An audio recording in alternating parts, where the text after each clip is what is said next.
Aujourd'hui, nous allons parler de la viande, pour mieux comprendre ce qu'elle apporte à votre enfant, pour savoir si toutes les viandes se valent au plan nutritionnel, et comprendre pourquoi il vaut mieux ne pas en donner 2 fois par jour à votre enfant. Alors tout d'abord, voyons ce que la viande apporte. Essentiellement 2 choses, des protéines et du fer. Alors les protéines, votre enfant en a besoin parce que tout son corps contient des protéines. Ses muscles, ses os, son cerveau, beaucoup d'hormones sont des protéines et même les anticorps qui le protègent contre les infections sont aussi des protéines. Alors ces protéines, elles sont utilisées tous les jours par les cellules, donc elles disparaissent de la circulation et donc il faut bien les renouveler. Et l'enfant les renouvelle par les protéines qu'il mange. Elles sont digérées, puis dispersées dans le corps et de nouveau captées par les cellules pour leur fonctionnement. Alors votre enfant, il a besoin de combien de protéines par jour? Eh bien, il lui en faut à peu près, et c'est facile de s'en souvenir, 1 gramme par kilo de poids et par jour. Donc si votre enfant pèse 20 kilos, bon, c'est à peu près ce que pèse un enfant de 6 ans, il lui faut environ 20 grammes de protéines par jour. À 10 ans, quand il pèse environ 30 kilos, il lui faut 30 grammes de protéines par jour. Or, en France, des enquêtes alimentaires montrent que les enfants mangent 2 fois plus de protéines qu'ils n'en ont besoin. Pourquoi? Mais parce qu'en partie, ils mangent un peu trop de viande. Eh oui, elle est tellement riche en protéines que le compte est vite atteint. Regardez, un petit steak haché apporte déjà entre 10 et 15 grammes de protéines. Ça fait la moitié de ses besoins en protéines de la journée. Sans compter les autres aliments qui eux aussi vont apporter des protéines, comme les produits laitiers, le poisson, les œufs, les légumes secs, les céréales, etc. Vous voyez qu'ils sont nombreux. Il est donc impensable de donner de la viande 2 fois par jour à un enfant. À elle seule et dans ces conditions, elle couvrirait tous les besoins en protéines de la journée. Et ça, c'est le surdosage assuré. Mais après tout, me direz-vous, est-ce que c'est ennuyeux pour la santé de mon enfant? A priori, non.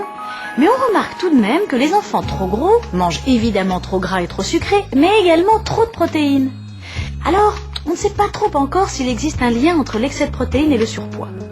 Quoi qu'il en soit, les recommandations d'apport existent pour qu'on les suive. Et donc, pour éviter l'excès de protéines, évitez de lui donner de la viande 2 fois par jour. 1 fois suffit largement.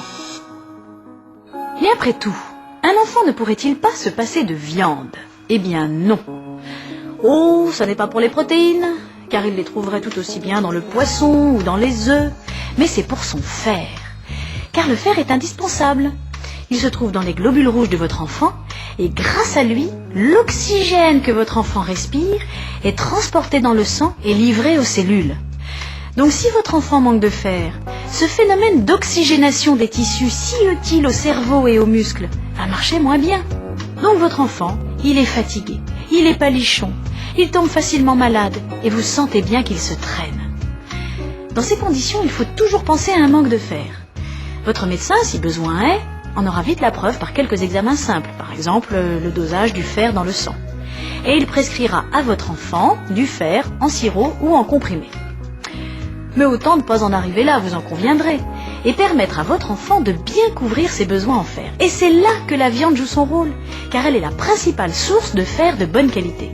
Mais attention, toutes les viandes ne se valent pas, car la viande rouge est 2 à 3 fois plus riche en fer que la viande blanche.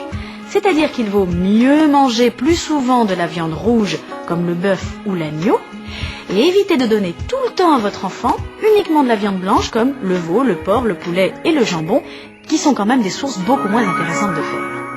Oui, j'aime bien la viande cuite, mais pas crue parce que sinon ça me dégoûte. La viande crue, je déteste ça. J'aime bien quand elle est grillée, mais j'aime pas quand elle est saignante. J'aime la viande quand elle est cuite et pas quand elle est crue. Très bien, c'est un choix et il en faut pour tous les goûts. Sachez tout de même que le degré de cuisson des viandes ne change rien à leur valeur nutritionnelle, sauf si elles sont carbonisées bien sûr. Donc, saignantes ou bien cuites, elles gardent la même teneur en protéines et en fer. Quant aux enfants qui sont vite écœurés par la viande, surtout quand elle est saignante, eh bien vous pouvez la préparer d'une façon un peu plus appétissante, en l'intégrant dans une recette sous la forme de fines lamelles par exemple, ou agrémentée de sauce tomate. J'adore du steak haché. Alors ce qui est bien, c'est que c'est une viande rouge riche en fer. Par contre, ce qui est moins bien, c'est le manque de variété. Vous savez, les goûts des enfants changent très vite. Alors ne l'enfermez pas dans une certaine forme de routine. Faites-lui découvrir d'autres goûts. Il y viendra bien un jour. De temps en temps, maman, elle fait de la viande surgelée.